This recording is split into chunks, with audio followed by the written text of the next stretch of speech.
If we are live, we all say a big hello.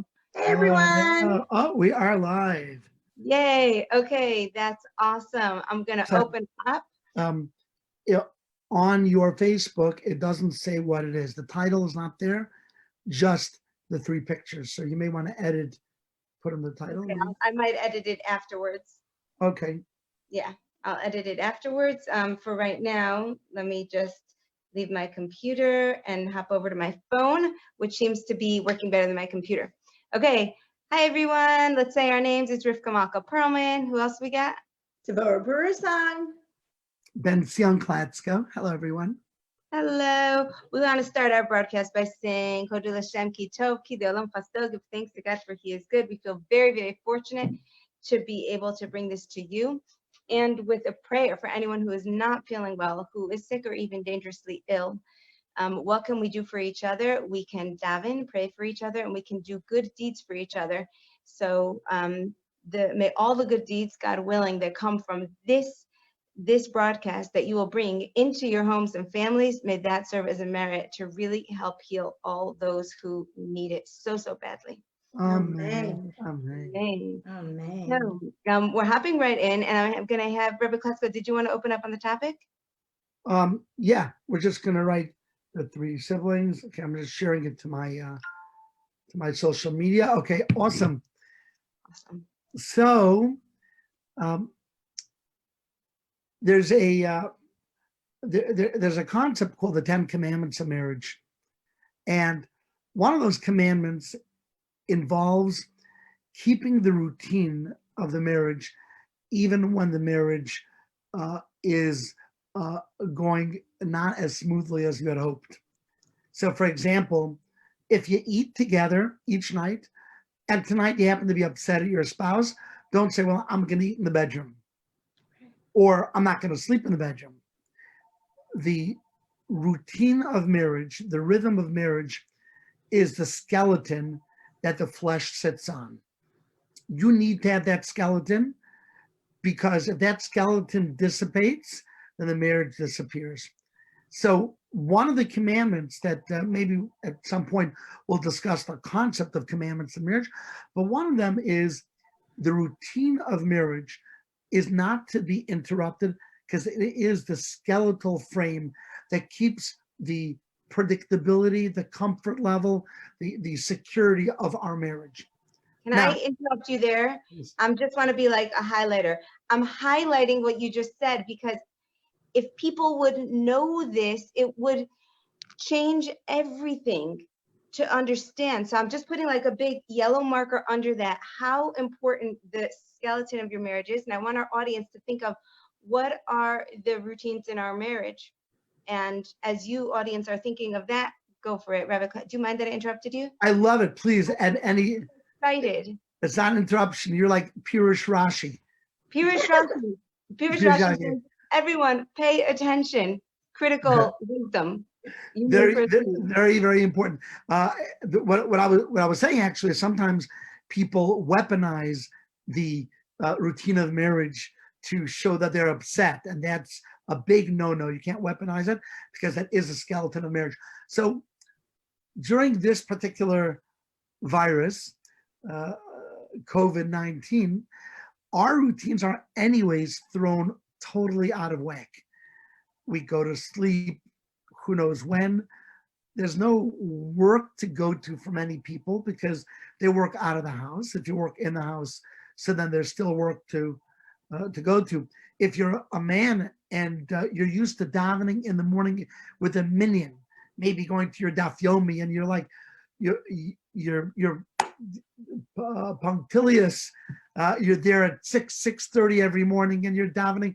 Well, the shuls are closed, so I can get up at 10, and then I can go up at 2. I can go to sleep at 2, 3, and what can end up as collateral damage to this coronavirus is that the predictability and the skeleton of our routine that allows us to bounce off of each other, understand each other's eating cycles, sleeping rhythms, and so on.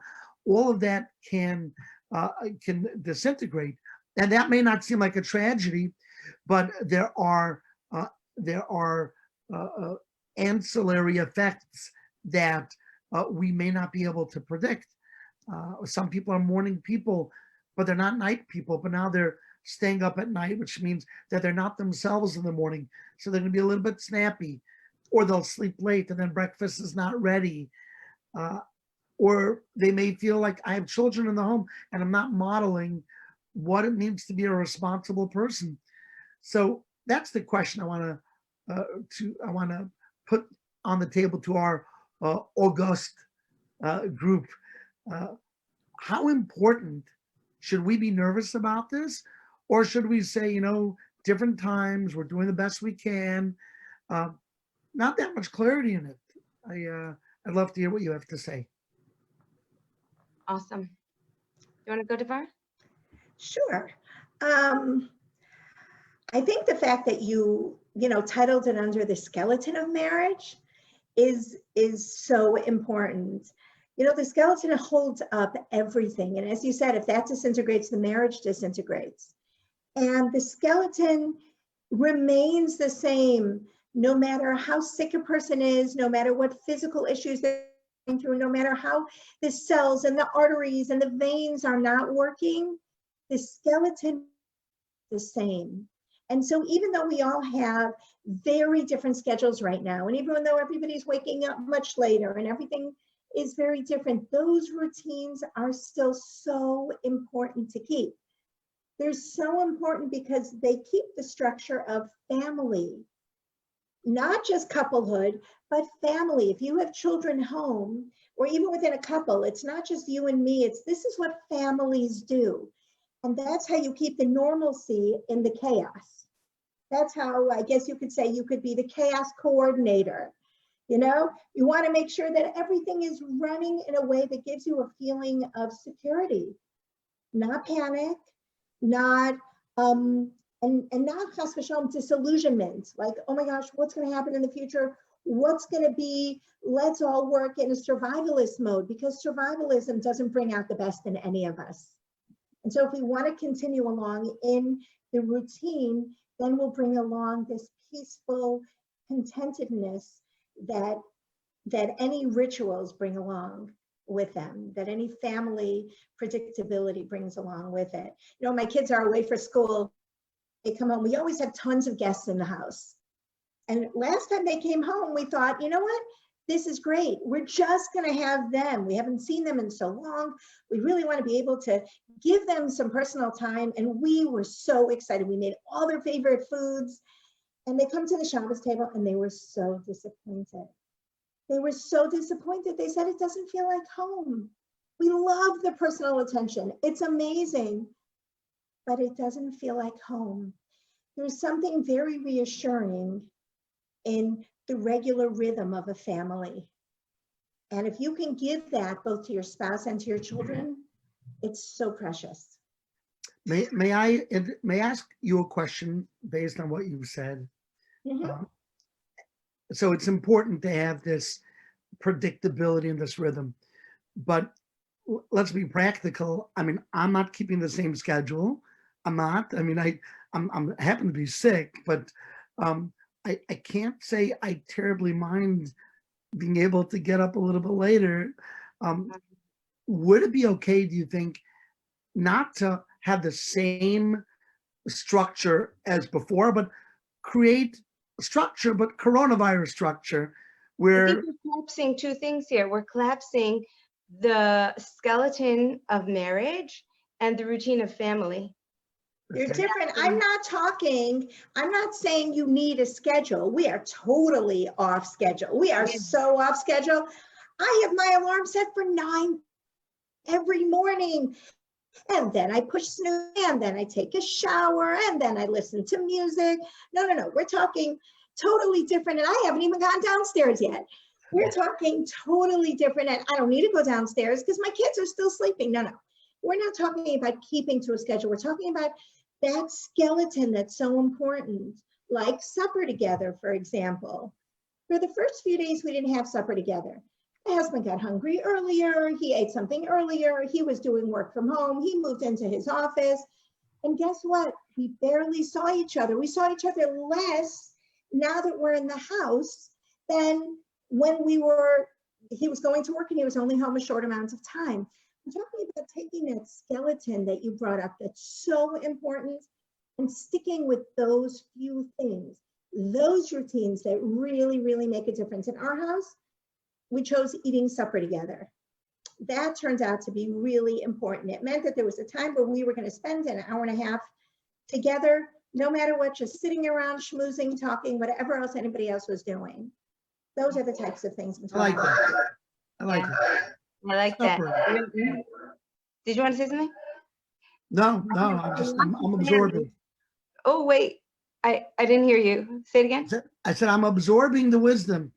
I have a lot to say on this because my husband and I have worked together at home for many, many years. And my personality is so fluid. Routines are very, very hard for me and very uninteresting to me. And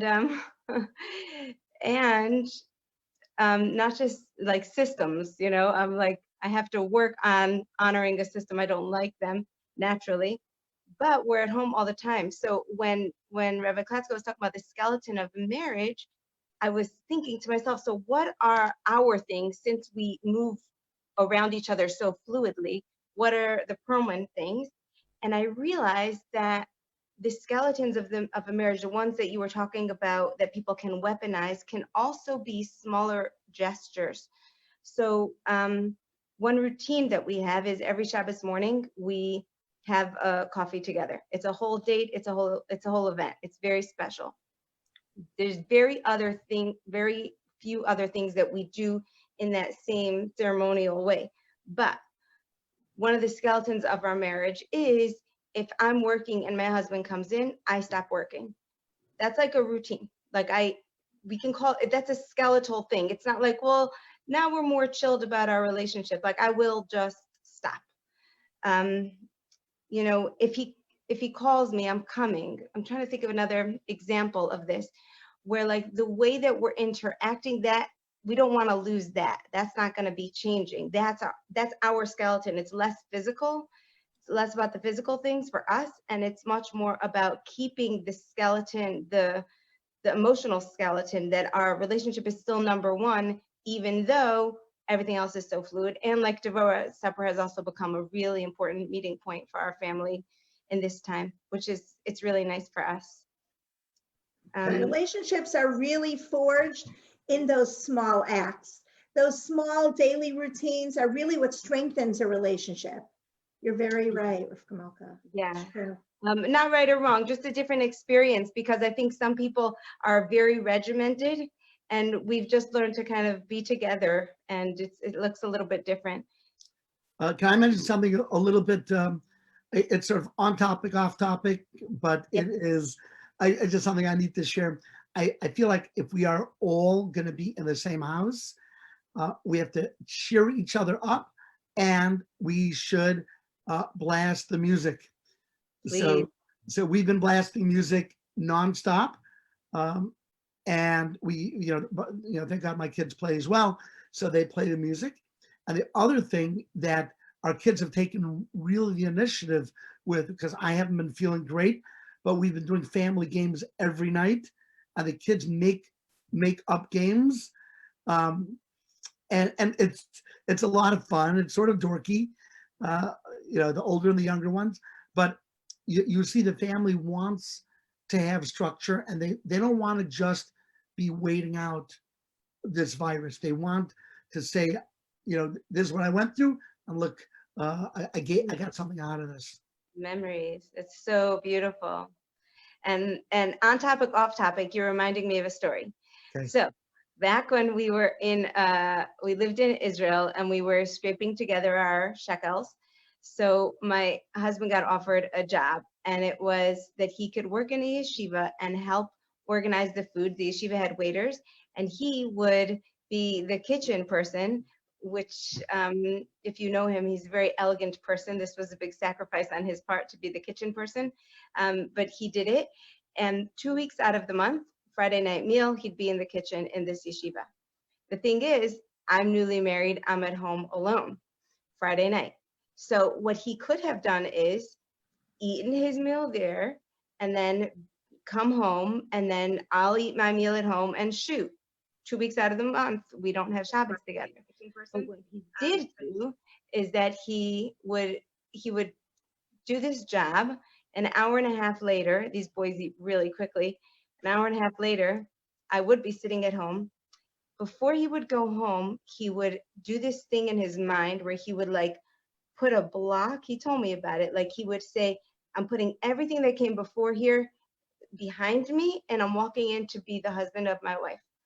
And then he would walk in as if he just walked in from shul and kept that skeleton of, we're doing kiddush, we're doing motzi. Okay, it's an hour and a half late, but that was fine. And keeping that routine was so, I want to thank him for it publicly, but it also points at how we sometimes sacrifice to keep those routines. And it's worth it. Okay. Yeah. Okay, good. It's absolutely true. And there's so much that comes up during this time that pulls us away from routines, and they're very noble things. People who need to be checked on, people who need to be called, situations that need to take care of us. There are so many, for sure among the three of us, but out there, even people who are not community leaders, everyone takes care of each other in Klal Yisrael. And there are these things that need to be followed up. Make the time slots for them in a way that they're not taking away from your family as absolute best as they can. One of the most beautiful things about it is that we're able to do this from our homes now. So whereas so much of the chesed and the kindnesses and the way we go out above and beyond to take care of other people, our children never see. And at 120, when we pass away, then our children hear about it and they say, oh, I never knew. Well, guess what? Now your children have the opportunity to really see firsthand what chesed is. You're role modeling for them exactly what it is, and how even at a time where it's so easy to be so self-absorbed, we're still taking care of each other. And that's a beautiful gift you're giving your children. Beautiful. Yeah. That's also connected, not connected. I kind of feel like that's the flow here today, is connected, not connected. So. I know. I also feel like let's audience, we can see that you're here. We welcome your comments, questions, and direction. We're here for you. Absolutely. Let me tell you what's going on here. It's sort of chaotic. I'm in my office right before the coronavirus hit really hard. We came up with this outrageous idea that we need to have more guests for Shabbos. So we decided we're going to add a fourth floor. So there is this construction going on. And also, our washing machine died. Yeah, that's a little bit hard because I have all the kids at home and all that, all that laundry. So it was an expensive machine, but we had a warranty. So okay, warranty is good. It was an expensive machine. We call them. They're about to come. Then they say, we find out you're in Muncie. Well, we know the coronavirus is really strong in Muncie. We won't be able to come to fix your machine until May. Oh, no. Is that happening? Is it still status quo? Until May, my goodness. Oh my God. So I told my wife, listen, I said, you know what? We have all the kids at home. We're all sick. There's sawdust everywhere. And now there's laundry everywhere. Let's just go and buy a new machine. She said, but 1 second. I think our machine was like $1,300. It was it's an industrial machine. She said, but if we get a new one, what do you do with the old one? I said, so you'll have two machines. I said, we're not going to wait for us to do laundry. We're not going to go to the laundromat. So she was very, very grateful for that offer. Of course, at that point, Hashem said, okay, now that you've done your share in being the good husband, someone called us up. They have a washer and dryer. They're moving. Does anyone need? Right then, we took the washer. It's a little bit smaller than ours, but it works. And now we have the other one waiting to be fixed in May. And God willing, we'll have 2 washing machines. Got a lot of kids. Yes. I think it's when you go the extra mile, when you see that something is extremely difficult for your spouse, and you go the extra mile, you get a lot of points that way. They're very, very, very grateful. So sometimes we want to be very organized and look, we have a warranty, it's going to pay for it. Let's cool our horses. Let's, let's wait. No, I'm not going to wait. Yeah.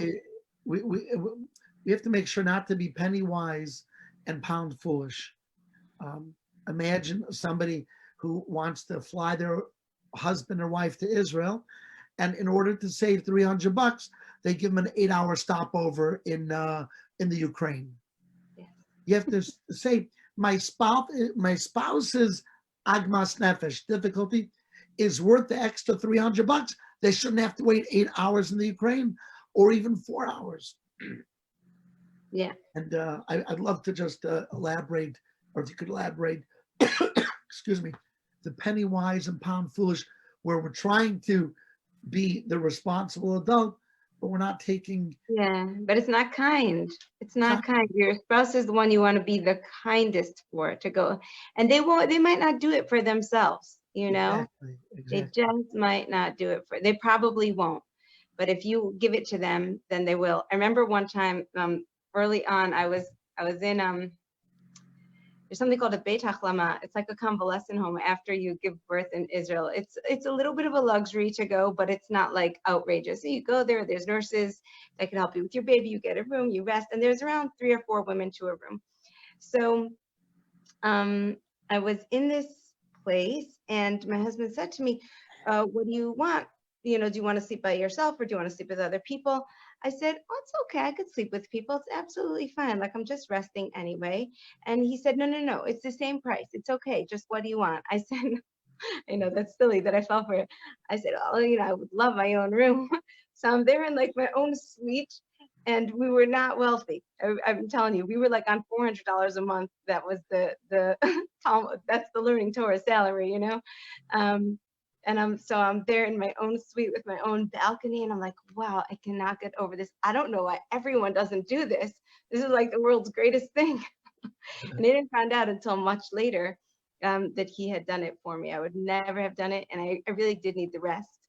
And it affects you when people are around, and it's actually hurtful sometimes when you see couples, unfortunately, making the wrong choice on that. It's like, no, it's your wife, honey, or it's your husband. Like, don't. It's not about pennies and nickels and dimes, and I'm not talking about being irresponsible, but it's your husband. It's your, like, yeah, like it really hurts to see someone put their financial brakes there. That's not where that becomes being cheap. Sorry, it's not nice. Not that you can always afford your own room, you know, you can't, but you don't want to be cheap on your spouse's expense. Love it. Absolutely. And, you know, Vincent, what you said also reminds me, you know, the direction that a person wants to take, you take that first step, Hashem accompanies you. You wanted to be that person who could do this for your wife, and Hashem kicked in at that point. When it comes to being home alone together, just your family, there's so many first steps you're going to have to take, and put the rest in Hashem's hands. And he will kick in. So many things you didn't think you'd be able to do, or you think you're making promises you're never going to be able to keep. New things that you don't know if you're going to be able to continue. Just take that first step. Go the extra mile. Give that extra kindness. Hashem will support you and help that happen. Absolutely. He'll kick in for you. I have to share a very funny story. We were in Mexico. My wife is scared of animals, live animals, very, very, very scared. So in Mexico, they're a little bit crazy in terms of what is legal and what is not. Many things that we were able to do over there, like my kids, they rode on dolphins. I have videos of them like holding on to the fin and scoot. Like, how crazy is that? Anyways, we went to a there's animal safari in Mexico, and they had over there, you had the ability of holding on to an alligator. Now, in order to make sure the alligator doesn't destroy you, they closed its mouth with rubber bands. Okay, our listeners are not going to like to hear that, but you see these alligators, but still it's got these claws and it's like thrashing about, and it's supposed to be cool to hold on to it. So, of course, I turned to my wife. I said, my wife will not even touch a cat or a dog. I said, would you like to hold on to the alligator? And she said, no, no, no. I said, I'll make you a deal. Here's my deal. You hold on to the alligator for a moment. I will keep our room clean for a year. I will take responsibility for keeping our room clean for a year. Well, she held on to it. I have a video, it's online. She's holding on to it and then she's like, ah, and she throws it. Luckily they caught the alligator. But then later on, I was feeling very empowering. I was empowering my wife. So they had a poisonous snake. Again, don't ask, Mexico. So I said to her, I'll make you a deal. You allow the poisonous snake to wrap itself around you, and I will make sure that anytime you open your drawer, there's $200 sitting there for cleaning help. There will always be $200 there. So we got to go to Mexico together. yeah. Sign me up. Absolutely. So she held on to the snake. Amazing. Why am I telling you this? Because I find that sometimes guys, even people who I know, are cheap when it comes to paying for cleaning help. And I try not to be cheap at all. Like whatever, I don't ask. I never ask. My wife says she needs any kind of cash for anything. I don't ask. But especially cleaning help, because you want to clean a house just as much as they do. They're not spending it on a steak. They're spending it to make sure the house is clean. And especially if you've decided together to have a big family with lots of children who make lots of messes and have maybe lots of guests over, don't be cheap. Don't be penny wise and pound foolish. This is not even like you were saying about the Beit HaChlama. This is not even just a luxury. This is a necessity. So don't treat it, I'm speaking to the men out there, don't treat cleaning help like it's a luxury. It's not. Don't say, oh, she could do it herself. It's a luxury. I'm getting her help. No, she can't. The lifestyle, the many children, the frum lifestyle with the Yom Tovim and the guests, it is a necessity. So you make your calculation, make your budget, and you include this as much as you include electricity and water. My rant. I'd like to add something else on to the men if I can. Sure. Sorry, I'm not a man, but I'm going to add it on. And that is that it's not just penny wise, pound foolish. It's not just about the money. You can't afford it, pick up a broom, sweep the floor, mop the floor, put on the sheets. I've got issues with my fingers. The biggest kindness my husband does for me, without my even asking, is to put on the sheets. Pulling sheets around the bed are hard on my fingers. Guess what? He takes care of it. And it's funny because in our house, we don't want a cleaning help. I mean, my fantasy is cleaning help, don't get me wrong, but I want somebody to come in with a toothbrush and scrub every corner. And my husband would love cleaning help to come in and make things really neat. And I'm not a naturally neat person. So I've worked really hard on making things more neat, and he picks up the broom and he picks up the mop. And if I'm busy, he'll make a supper. He says, okay, if I can't give this to you with the money that I want to give to you and share with you, and it's not because we have a lot, I'm going to give you myself. And himself is so precious. You can't put a dollar sign on it. So men, there's nothing emasculating in helping out in the house. If anything, you earn major brownie points by your wife You earn tremendous respect, and you role model your children also what it is to be a husband and really give of yourself. For some people, really giving of themselves in money is very difficult. And for some people, really giving of themselves in effort is really difficult. Whichever way you choose, rise to the occasion. Nice. Yeah, beautiful. Absolutely beautiful. I used to tell people, connected point, not connected point. Years ago, I would tell people, listen, I cannot give you my money, but I can give you my mouth. I can spread the word really, really well, you know. Thank God, you know, that's not always the case, but there's so many ways that you can contribute. Sometimes by paying for cleaning help and sometimes by pitching in. But, and you know what else? I think when you go into someplace clean, you don't really think about the work that it took to get it clean. It just feels good that it's clean. When you really pitch in on the cleaning help, you start to understand every single time a kitchen is clean, somebody put hours into it. Half an hour, 2 hours. You understand this didn't just appear, right? So it's a good You know what? What? I don't mean to interrupt you. It's so funny. You can continue. I'm sorry. It just made me think of something funny. I mean, Okay. besides, if we were really live, you would totally be interrupting me. Oh, be polite on our special live thing to interrupt you. It's the ADD kicking in here. And I would love it.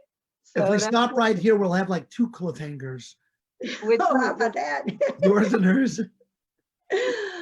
So when I had one of my kids, when I had number 3, my Panina, so my husband says, okay, he's going to bring the kids to the hospital. No problem. He'll bring the kids to the hospital to visit me. Up until then, he was visiting me without the kids. Now he's going to bring the kids. And I'm waiting and I'm waiting and I'm waiting, and he's not showing up. Oh, now we got a cliffhanger. I don't do this all the time. I can't get the kids dressed. Every time I tell Eliza, this is what you should put on, she says, no, Abba, it doesn't match. I said, when does a 3-year-old have an opinion? It doesn't match. I can't get her dressed. I said, okay, honey, how about if you have her pick out her own clothing? Let's try this. So he has her pick out her own clothing, whether he liked it or not. And it was all good. And he's still not coming. And he's still not coming. So I called up. Like, I'm really looking forward to seeing the kids. I haven't seen the kids. What's going on? He said, I can't close the snaps. They're not lining up. I can't close the snaps on Yaki's outfit. I said, don't worry, just come in. About an hour later, he calls me. He says, I got it. I did it. We're coming. And he shows up with 2 beautiful, delicious children with my son's outfit put on backwards with the overall snapped on the back. And his respect for what it took to get children dressed, something that people just take for granted are easy. The same way as you say you walk into a house and you just take it for granted. All of a sudden, he recognized that even something little like that took effort. So when you pitch in, you really recognize that. No, that was a great story. The overall pin on the back, that image. Okay. Okay, guys, are we done for the day? Yeah, we got to hop onto another Zoom. Okay. Okay, friends, that's it for today. If you are enjoying our classes, please share them. Rarely do I ask people share our stuff, but in this case, I really and truly believe that if one couple could have one nice moment, one nicer moment, then it's all worth it. And we're going to keep on coming here. We're going to keep on sharing with you. We're open to questions and requests and feedback. Want to say bye? Goodbye. Bye. And I'm so thrilled that everyone who's here gets a chance to get the pearls of wisdom from my brother and my sister. I get nachas from that, and I think that you are just learning things you just can't get anyplace else. So thank you for joining us. Thanks for joining us. Bye-bye. Stay safe. Bye. Yes, and healthy.